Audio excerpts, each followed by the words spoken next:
Hey YouTube, how's it going? This is a Swan signing in. Due popular demand. I'm going to be telling a story about my life. What it's mainly going to consist of is just the things that I've experienced, the people who I've met, and the things that I've learned coming from my elementary school on to high school, out of high school, and where I'm at now. It's very milquetoast, so I'm doing this in one of my work cars, so it's not the ideal place, but I'm not in my office today, so that's what makes the difference. But just to begin, first I want to start out that my name is Swan James. I am the son of Teresa Louise Jenkins, my beautiful, amazing mother, and I have 5 siblings, including me, so that makes 6 of us. Oldest, Tremaine Arcelius Harris. Second oldest, Ziana Nzinga James. Unfortunately, she's passed away now, but she's in a better place, and I love and miss her very much, and I love all my siblings, and I miss them as well. My older brother, Alger Therod James, or AJ. I'm not AJ. He's AJ. Just a lot of people call me AJ because that's my first and last name, initials. My older sister, Salima Ade James. I love her. They're all of my siblings are very artistic. They're very skilled, very talented people. I love them very much, and I learn a lot from them, especially growing up. And then I have my younger brother, Cameron Lee Curtis Mitchell. He is, of course, coming of age just like how I was, and I can see a lot of myself in him growing up to where, and I'll get into that later, to where he's kind of going through the same type of avenue, but then coming out at the end stronger and understanding things and just learning things as he gets older. And it's a new day and age, so everything's so technological that for him it's easy to really grasp, whereas me, I wasn't in that stage. It wasn't as technological. I didn't have a phone, I didn't have a tablet, so on and so forth. I didn't have TikTok, I didn't have none of that. All I had was Sonic and my family. So yeah, in elementary school, it was a very interesting time in my life. Of course, I'm growing up, I'm understanding myself, I'm learning about who I am as an individual. And of course, the things that I did, I was not proud of. I wasn't proud of a lot of things I did when I was younger. I was stealing, I was doing bad things, I wasn't getting good grades. And elementary school is mainly E's and S's, so I don't remember which one was bad, but I think it was the S. I was getting a lot of S's, and it wasn't because of my family, it wasn't because of any of that, it's because I thought I was not receiving enough attention as a child, which I'm pretty sure a lot of us has experienced at some point, but the actions that I partook in did not really give me the attention that was necessary. I put attention onto me to where when I was doing all of these things, an intervention was necessary. I had to have conversations. I even went to church and got saved and got baptized and tried to find God. And it was a little bit forceful, but it was also needed. And so throughout my elementary school years, and also at this time, I was part of Yes Nature, the neighborhoods. Beautiful people, amazing people. They really changed my life. And even growing up, they taught me a lot of different things about who I was as far as being an outdoorsman, and really experiencing nature and being outside of the city, because I am from Richmond, California, North Richmond, California. In the Bay Area, it's a whole bunch of city, not that much wood. But when you go outside of the city, you start to see a whole different worldview of nature and different people and different experiences and understanding different things. So, within that, there was a journey that I was a part of, and that journey led me to a place to where I'm understanding that I have this issue, I have these problems, and they need to be resolved. And then eventually they did, and then eventually I learned from it. But yeah, and I contemplated consistently, even as a child, I contemplated consistently, what is my purpose in being present at school, at home, if I'm not a positive influence or a good kid or a well-mannered person. Even though I get put through all these things, I'm still doing this, I'm still doing that. Like, what am I doing wrong? Evidently, I wasn't getting the attention that I thought I needed when I realistically was. And I come from a household of huge responsibility, accountability, strength, passion, love, artistry, all of that. And that's because of my mother and my aunts and uncles and my great aunt and my great uncles who really strive for all of the kids of my mother and my aunts to really make it far in life and go through certain things so that you can become even stronger in life, so where you can take all of those things that you learned and then put it into something productive. And so going out of elementary school, of course, I'm surprised I even promoted, graduated, whatever you want to call it, but I did. And then I made it to middle school. And now middle school, just 2 grades, 7th and 8th. I don't know what it is now. It is K through 12, K through 8. I don't know why they do that now, but it was 7th to 8th for me. And that's when I started getting grades and things like that. And I wasn't doing too well academically in middle school. And it's because I was still having the same issues. And at this point, it wasn't just me stealing. It was me not being present in the classroom, me not participating, me wanting to just come home and play video games when I really didn't even deserve to. And it was a luxury. I found things to be something that is deserved rather than it being a luxury, which is something that I carried into my later years as a grown-up. And of course, I had different experiences. I met different people, and even in middle school, I met one of my best friends. His name is Luis Ramirez, and Luis, if you're watching this, thanks, man. I sincerely appreciate you, dog. You're amazing to me, dude, and you're an inspiration. You were an inspiration then, now, and I'll talk about that later. And of course, at the time I had my cousins as well, and I would go over to my cousin's house all the time and try to subtract myself from all the things that I was doing just to sit down and play video games with them. Anytime there was a new Smash game coming out, we are all there. Anytime we wanted to play video games with each other, we're all there. Me, my brother, my sister, my cousins, everybody. And that's something that really started to change the way I think about family and how much I should value family and how much I should change as an individual, even though I'm in middle school and I have a lot of time.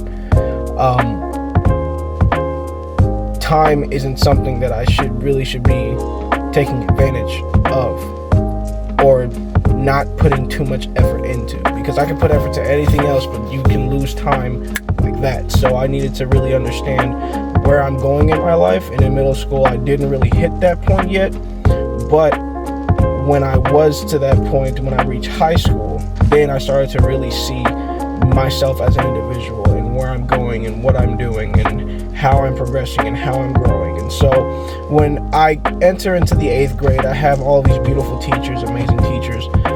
In 7th and in 8th, I had Miss Jackson, my art teacher, beautiful woman, very strong-willed. She really taught me a lot about art and emotion and thought behind art, and then vice versa, art behind thought and emotion. And it really helped me contemplate the way that I really see myself, especially growing up. I wasn't as good looking. I'm not as good looking now, but yeah.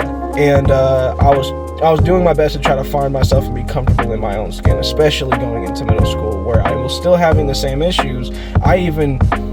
There was one time, I don't remember the person's name, but I believe he was the officer of the school, and his name was, I called him Mr. T. I don't remember his name, but I called him Mr. T, and we went to a jail, and I got to see where my life was going if I continued on with what I'm doing.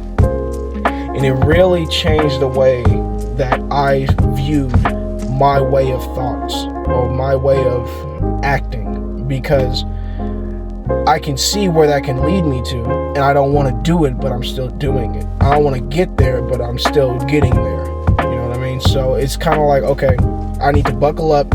I need to stop doing what I'm doing, or else I won't be a part of my family's life anymore, because I'll be serving in jail. I would serve time in jail. I wouldn't be around them. I wouldn't be able to see my little brother, who was literally just born when I was in middle school, grow up. And that's what I always wanted when I was growing up. I always wanted a younger brother. And when I saw my oldest siblings teaching me and teaching each other and teaching each other as the ages go down in our family, it really impacted me in a way to where I want to make sure my brother does not do what I did and make sure he goes beyond what he thinks he can do. And so going into high school, I graduated middle school, obviously, but and it was great. Enjoyed everybody, loved it. Mr. Caldera, Miss Peterkin. There was Mr. Volberg, my science teacher, Miss Sanducci, everybody. I loved all of them, and I miss all of them, and I hope they're all okay. I haven't heard from them in years. And then I go into high school, and now I'm a freshman. And as a freshman, there's a lot of things that people want to do as a freshman. You want to be cool with the seniors, with the juniors, with the people who are already there. For me, I just wanted to see my sister, because I always followed her when it came to me in my education. If she's in middle school, in that middle school, I'm in that one. If she's in that high school, I'm in that one. And so in my freshman year, it was great to have my sister around, even though we didn't talk that much until we got home. But even in school, we were both doing our own thing. Still, I would be very protective of my sister. I do my best to try to act accordingly in school. And I wasn't doing as best from my freshman year to my sophomore year, because I really didn't find anything inspirational within my classrooms. Of course, the teachers were amazing. The teachers taught me well, but I had no thoughts of making it that far. So if I had no thoughts of making it that far, I'm not really gonna find myself to be inspired to do something when I didn't expect myself to have that inspiration. So I tried my best, I did my thing, and eventually I got into my junior year. And for all you don't know, I was in the Kappa Academy at the time. I loved them, and I was there from freshman to senior. A lot of people from Kappa moved in different places. Kappa was like home to me. All of my teachers, Miss Pettit, Miss Stone, Mr. Dietabon, Miss Bowie, Mr. Wilkie, Mr. Wilson, and I'll talk about Wilkie and Wilson later. Great teachers, love them. And then the other teachers as well. Mr. Mann is teaching our economics class, having me understand something about how the pencil's made. That was really weird. I did not understand how much it takes to make a pencil, but yeah. And so in my junior year, I joined acting. I'm in my acting class. I'm in a class with Mr. Wilson. Now, Mr. Wilson, amazing guy. I learned a lot from him. As a student of the arts, I learned a lot from him, and I appreciated everything that he taught us, especially in points where he'd get mad and he just not say nothing, because silence is one of the biggest teachers. You not saying anything is some form of education, and he made that very clear with all of us. And I'd always stay in his class after school and just pick his brain, talk to him probably for like 5 to 10 minutes, and then sometimes he'd tell me to get out because it's just like I found so much of what I wanted to be at the time in him. And so I was in The Wiz, I was in different productions, I was in Midnight Summer's Dream, I was in Great Gatsby, I was in Little Shop of Horrors. I was dressed up as the plane over there dancing and stuff, and it hurt my back a lot. Yeah, it's probably why I got back problems now, but it was amazing. And going through reading a script, having that responsibility to really put on a show, to really entertain the masses, is something that really impacted me in a way that I didn't really understand until I really got older. And then Mr. Wilkie, I joined orchestra. He's a music teacher of the entirety of Richmond High School. He's the only one, and he is the best one that I've ever seen in my entire life. He's very, very strong-minded. He advocates a lot. Same with Mr. Wilson. He advocated a lot for his students and his classes, all of them. And he did a great job in doing so. And I'm very appreciative. He's still doing that to this day, and Mr. Wilson is still doing that to this day. And I'm very appreciative of the both of them, because they did as much as they can for their students. Not saying every other teacher didn't, but these two teachers specifically really, really they broke their teeth over this, over their students, because they saw so much potential in us. And in an area like Richmond, San Pablo, not that many opportunities happen when it comes after high school. Everybody just goes to working a 9 to 5 and supporting their family, but they really saw potential in their students, and they really wanted to bring that out in them. And I found that to be very beautiful. And also, when it came to music, I had two music buddies, Roberto and Luis. Roberto and Luis, amazing horn players. They are phenomenal. If I had a video to show you guys of how Luis plays the damn saxophone, it would sound like you're listening to a 1980s jazz magician. And he learned that by himself, and he learned that from Mr. Wilkie. And it's amazing. And I'm very proud of him. And now he just rides motorcycles and does great in life. And I hope he's going through the best parts of his life being a grown-up now. And then in my senior year, I started locking in. Fortunately, I graduated. And of course, I met a lot of different people on the way. I met the Baha'is. And in meeting the Baha'is, I started to understand really what spirituality meant to me. And what it really meant to me was that there's a part of yourself that just hasn't been opened or unlocked yet. Think of it as a video game. But there's just a part of yourself that hasn't been opened or unlocked yet. So I took part in the Baha'i community then when a woman named Elika, shout out to you Elika Davidson, who came from Sacramento to do a year of service in our community in San Pablo and Richmond. She went through, and in the Baha'i community, in the Baha'i faith, we have this educational institution called Ruhi. And what Ruhi does is teaches you about different parts of the faith and how you as a Baha'i, I wouldn't say should, but can take part in the process of education of the world. And so, Elika Davidson went through this book called Book 4. And this book is specifically about the life of the two head figures of the faith, of the Baha'i faith, whose name is Baha'u'llah and the Bab. We went through Book 4, we had a conversation, and then all of a sudden I'm like, you know what, I like this, I want to be a Baha'i. And so I became a Baha'i. And I never regretted the decision since, because since then I've been a part of many different things. I got to travel, I got to meet different people, I spoke with kids, I spoke with adults, I spoke with elderly. I did a lot of things for the community, and same with the people who are along with me in this group that we had. And I took it with me, and I took my faith with me beyond California, and now I'm here in Reno. And so with that, and with those experiences, I've learned so much about myself doing all of these things, going on all of these different trips and speaking with all these different people and really understanding myself while still growing in the process and really finding my purpose in life. And then when I am going through my adult years, 3 years ago, I say to myself, well, I'm gonna go branch out, and I'm gonna go to Reno. And in Reno, I met my wife, and I love her to death. We have 2 beautiful children, Gabriella, Natalia, Lee James, and then my son Elijah Zinxiao Sadat James, and got married to her. And I've never, and I said this in the last video, I've never thought I'd make it this far. I never thought someone who came from where I came from in the community that I was in could get to this point.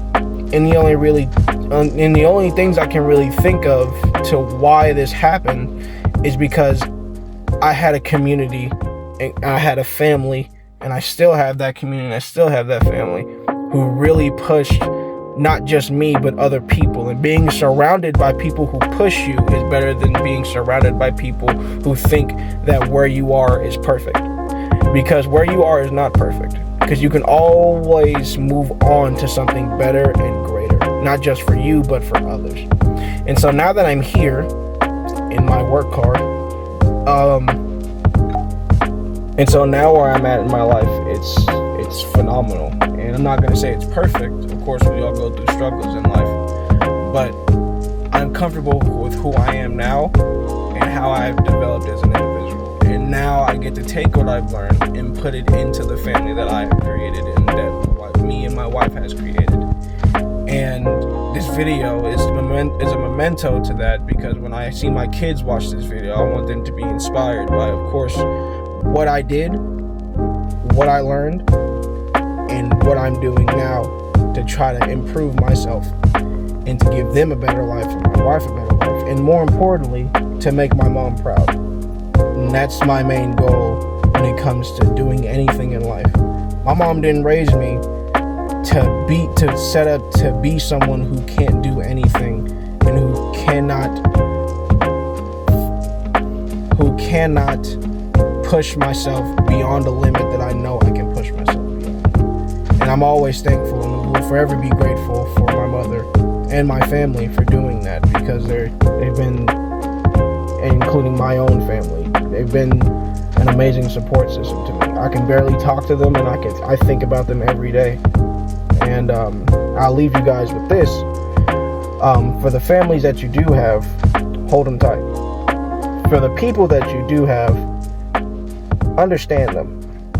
Find out why you're around them, because there are some people who are there to support you but not push you, and there are people who are there to push you but not see you go all the way.